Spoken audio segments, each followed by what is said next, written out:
Radical Dude here, and today we're going to talk about temperature. Such a nice day out. Welcome to my veranda overlooking the Police Riviera. Now, most of the world measures temperature in Celsius, and it's named after a man named Celsius. We use Fahrenheit because in the United States, we don't give a Fahrenheit what anybody else does. Here's Fahrenheit, you old codger. Here's Professor Celsius after a student just asked him a question he had just previously answered. What we're going to do in today's video is I'm going to show you how we can relate the Celsius scale to the Fahrenheit scale and develop that formula that we use in school. So fine, just went into my apartment. That's how dedicated I am. I leave the windows open for you. So the scale is pretty simple. Water freezes at 0 degrees Celsius and it boils at 100 degrees Celsius. Nice and simple.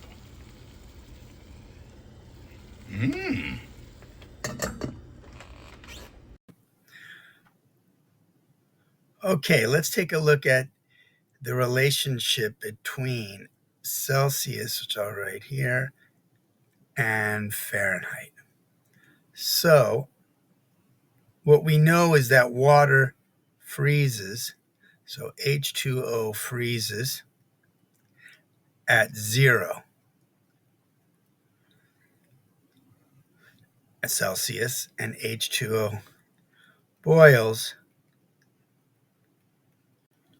at 100.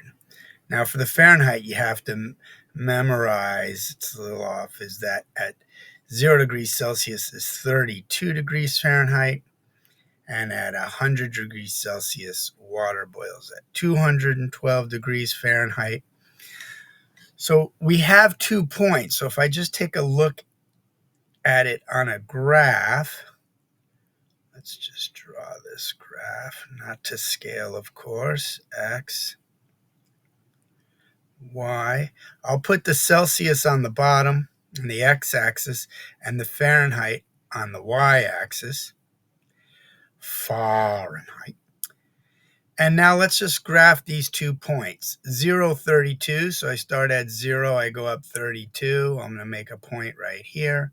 This is 0, 32. 0.1. And now we go to 100, 212. Let's just put it here. This will be 100, 212. Okay, and then you connect these two. Let's see if I can hit it. Yeah, it went through. Oh, that's a terrible line. Oh no, something happened. It's a terrible line. Yow!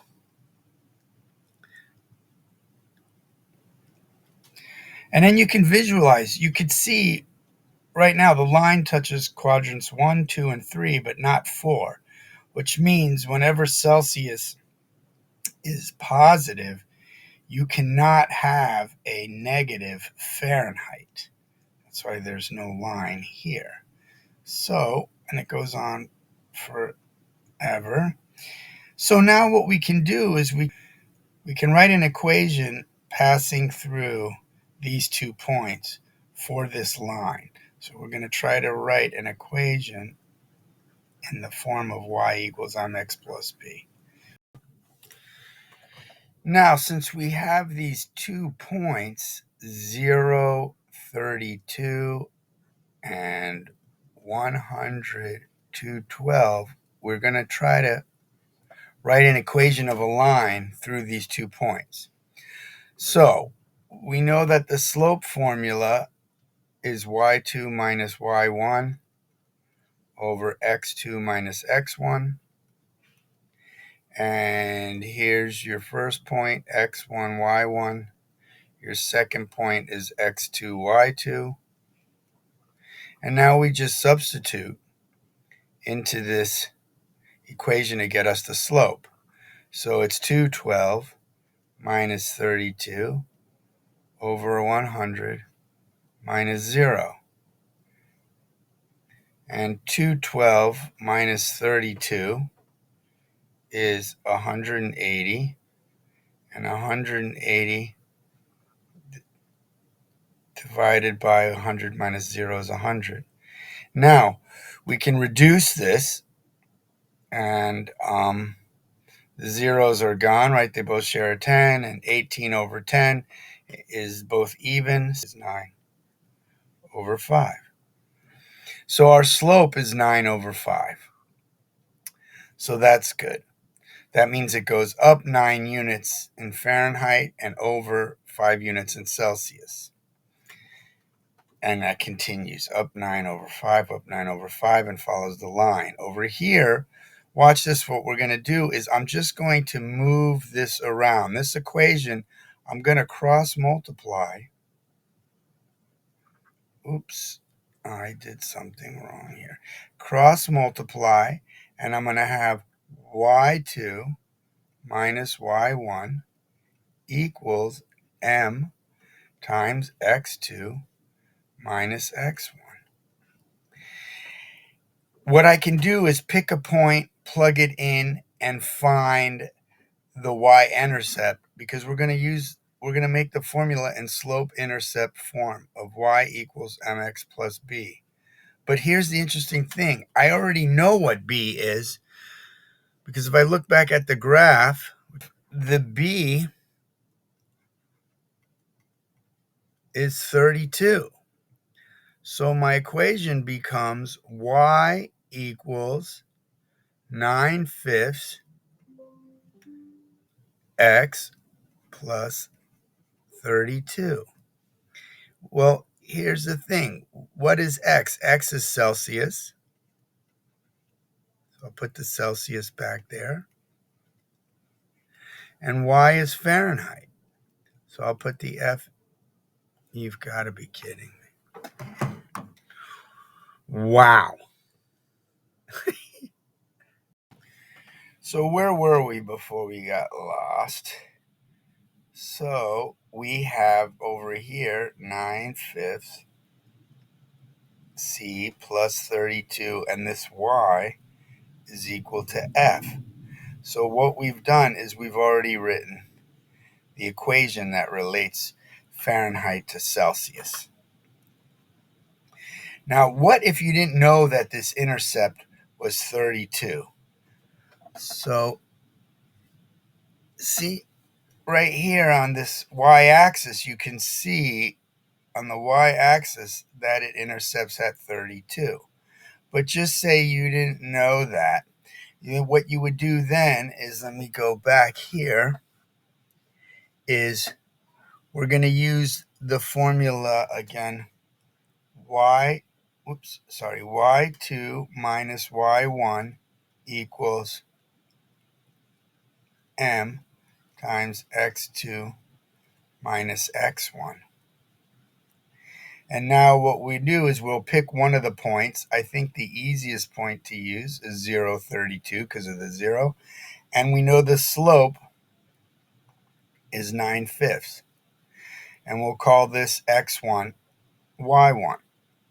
And just plug it into the formula. So you have y2 minus y1, which is 32, equals m, which is 9/5, times x2 minus x1, which is 0.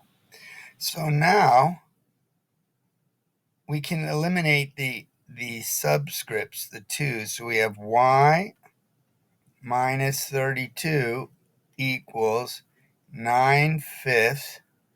x2 minus 0 is x2. We get rid of the subscript. It's x. The last step is to add 32 to both sides. Now what we have is y equals 9/5 x plus 32. And now, again, the X was Celsius, the Y is Fahrenheit, so you could just write the equation as 9/5 C plus 32. That means if you know the Celsius, you plug it in and you can find Fahrenheit. Now, what about the reverse? What if you know Fahrenheit and you want to convert to Celsius? There's two ways to do this.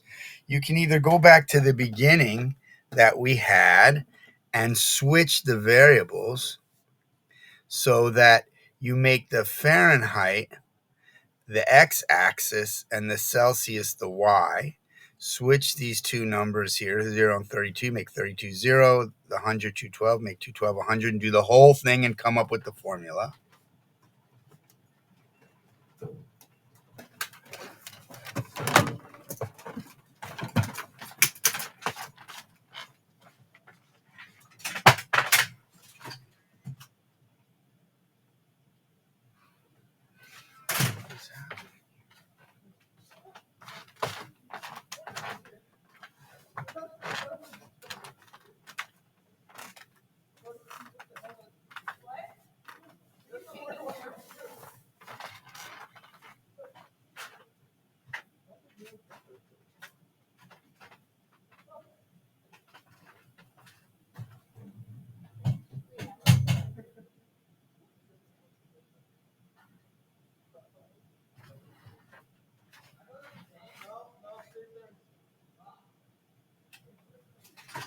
I feel a bit shaky.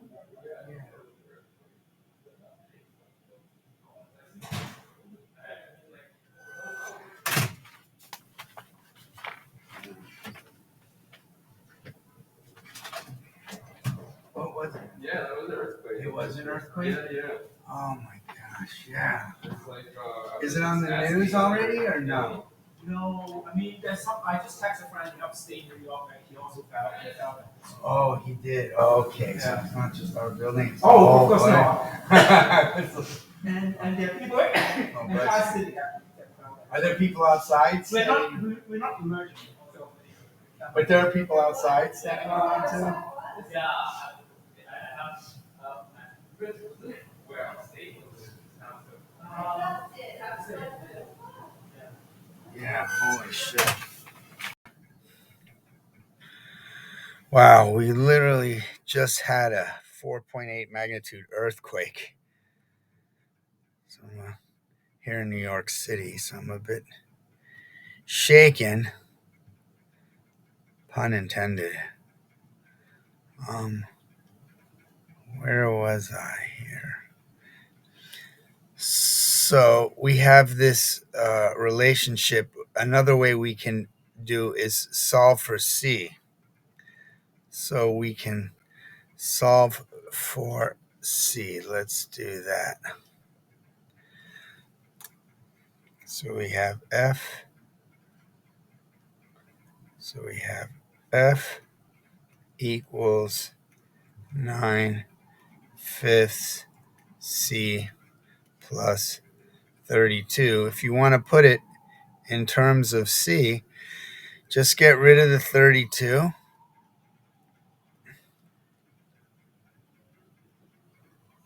We have F minus 32 equals 9/5 C.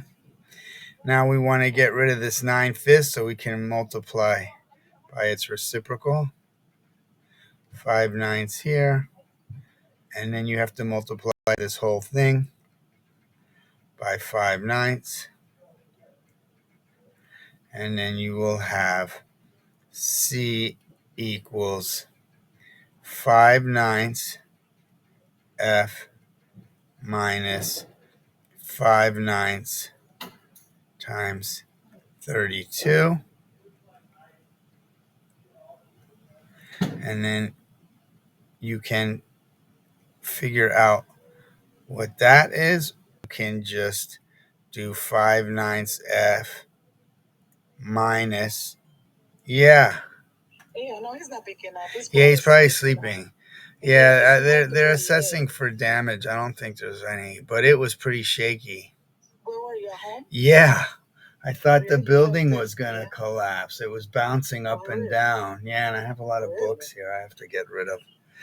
And I was teaching a lesson, so Oh. so we'll see. Oh. Okay. Okay. All Yeah. right. Oh. Okay. All right. So he will answer whenever he's asleep at the. And minus 17.77 and 7 runs on. I think it's just easier to convert by just saying 5/9 times the quantity F minus 32. So if I were to convert, I would find out what it is in Fahrenheit, plug the number in, subtract 32, and then multiply by 5/9, and I'll get Celsius. This has been Radical Dude, and I hope I was able to teach you something. Cha-cha.